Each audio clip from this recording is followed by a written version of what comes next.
Welcome back again. Here we are, continuing our discussion of how LaSalle is starting to meet the challenge of addressing the needs of individuals on the autistic spectrum and their families. Here with us today we have Dr. Carole Patrylo and Robert Mack. Welcome. Hello, welcome. We're, of course, looking at the latter program, the family program, where the evolution, I guess, from what LaSalle has traditionally offered. We've discussed the marriage and family therapy program. We've discussed the speech and language programs that LaSalle has in existence right now. And now it's a question of what do we do for the future? How do we take the information that we've learned? How do we get the services to the families? And Carole, you've had some experience. Why don't we start? Okay, where do we begin? How did this thing all come about? And, Okay. and tell us a little bit about that. Approximately 3 years ago, our Vice President of Communications, Joseph Donovan, brought it to the attention of our Dean, Dr. Thomas Cahey, and he convened a meeting. And what happened was he brought the different disciplines together at a table, and what were we all doing in regard to ASD? Now, I represent education, and I'll talk to all the programs and courses and so forth that my department is involved in.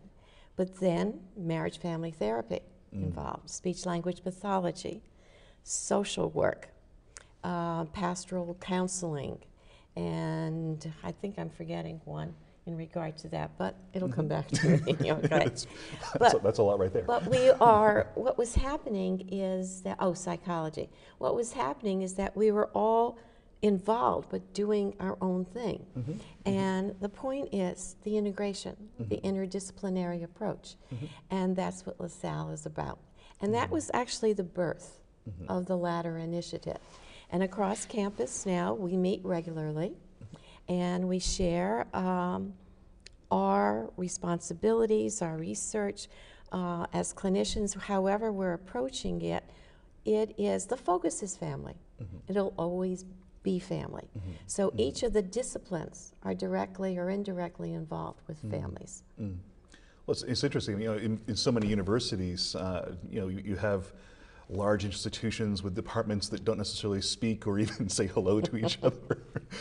And to get all of those folks together at one table and to discuss what are we doing, I mean, that's phenomenal. That's really phenomenal. And in a place like LaSalle, to be able to pull that together. But it goes along with the mission statement of LaSalle, and that is a focus on community and families. And we have stayed true to that mission statement. And yes, we do say hello, and yes, our doors are open, and we meet regularly. So we're very proud of it.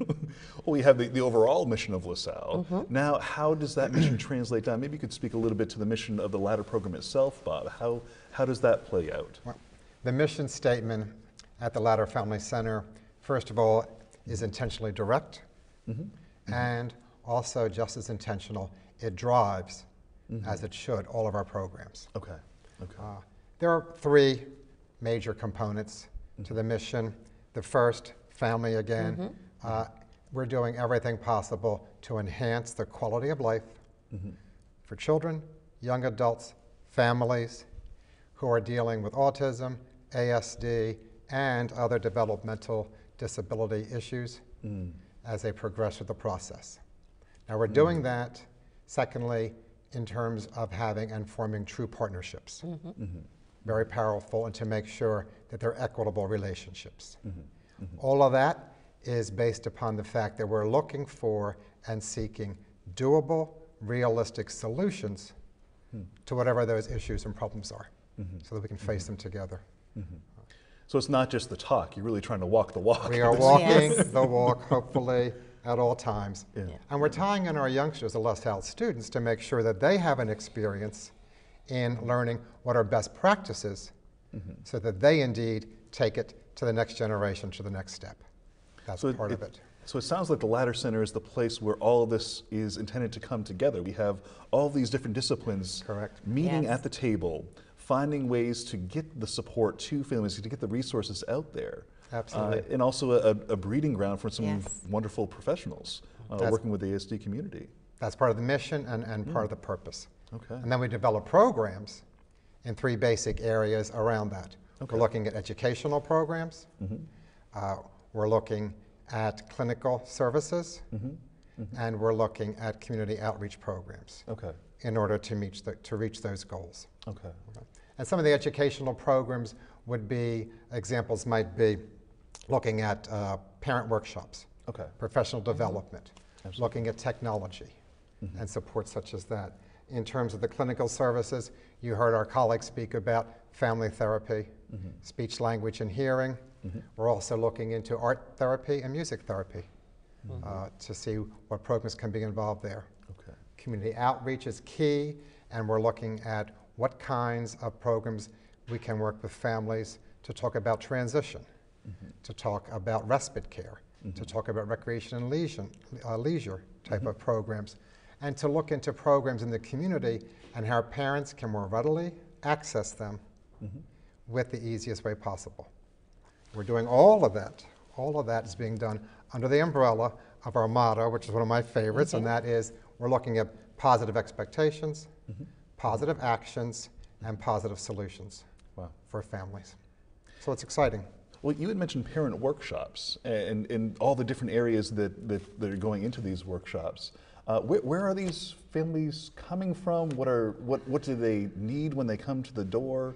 How is that expected to play out over time? They've been very successful. One of the components has been our parent workshops. And they were successful for many reasons. One major area on their success is the fact that we did a very extensive needs assessment of the families. Okay. So families were involved at the get-go. Absolutely. We're in a pilot phase at this point. So some of the programs I mentioned are taking place currently, and some are being developed at this point. A part of our pilot was to work with the Widener Memorial School, a long-term partner with LaSalle University in many programs, other programs, and we did an extensive survey with over 150 families. One area that we compiled in there was to look at the data about what was important in terms of workshops. So we prioritized those workshops and we developed programs around them to make sure they were effective for the families. Wow. We've done programs such as advocacy, self-advocacy. We've worked on programs as literacy and music skills and math skills, and we're working into social services, social networking, and we meet on a regular basis, once a month. We involve the topic as well as the Second Cup Cafe, which is an important part of it, and that's where we're more informal and do networking with our parents. We share some camaraderie, and we talk about the successes that they've had in different types of programs. Well, it sounds like a very uplifting experience for families that are involved as well. I mean, just the idea that there is a place that they can go to congregate, to learn, to socialize, to all these pieces, and to find that there's other families out there that are going through what they're going through. We try to develop a community of learners and really a community of families to make that happen. Now, our next step, of course, is to replicate the programs that have been most successful this year, to enhance them, develop more, and then to offer them to the community at large sometime next fall and in the future, so we can have more families involved across our entire Philadelphia area. Yeah, that's wonderful. Excellent. Now, as far as the long-term programs are concerned, I mean, we're not just resting on our laurels and saying, okay, we've done some workshops and we're going to close up shop. I mean, there's really some exciting news on the horizon. Exciting. Do you want to share a little bit with us, Carole? Again, going back 3 years, I wrote the proposal for the certificate in autism, and it consists of 4 courses, 12 credits. It's on the graduate level, and I co-teach with Dr. Donna Tonry in marriage family therapy. We've had our graduates complete the program. What it's saying is that these graduates are now more knowledgeable in with the ASD population. We have a conference April 29th, fall day here at LaSalle, and the night before we have a VIP reception with Mrs. Sandra Schilling, Kurt Schilling's wife, former pitcher for the Phillies. And she has a book out that I read it, and it goes back, she talks about family. They have one son with Asperger's, and the diagnosis, and then what it did to the family. We do the Autism Walk every single year, and our undergrad and graduate students are involved with the ASD population. So we're going to be at the expo that the school district is sponsoring on April the 8th. And so we go on and on with our involvement, and not just this community, the larger community. So again, I'm going to go back to family, and I'm going to go back to the interdisciplinary approach. Wow, that's wonderful. You'd mentioned the students being involved with children on the spectrum. One of the things that I experienced last year at the LaSalle Green Tree Conference that we've been putting on, was this year 5? Something like that? It's something like that, Eric. Yes, it is. Well, one of the unique aspects is that the students match up with children on the spectrum, so that it's an entire family experience. The family comes and with everyone in tow, and the students look after and experience a day with the children on the spectrum. The juniors in the education department, the elementary special ed majors, that entire junior block works with the families all day. They bring their children, we take the children education, and there are formal lessons, and there's social time and so forth, and we meet the parents. So, as you say, we are a community, the LaSalle community, working with the ASD population. Absolutely. And it sounds like an inclusive community. It's not just that we're here to serve LaSalle. It's a regional effort in many ways. That if I'm hearing correctly, this is not this is just the start of what is being provided through the Ladder Center and the associations that the Ladder Center is building. Programs here at LaSalle, programs around the area, opening up opportunities for really a host of families who may need those types of connections and services.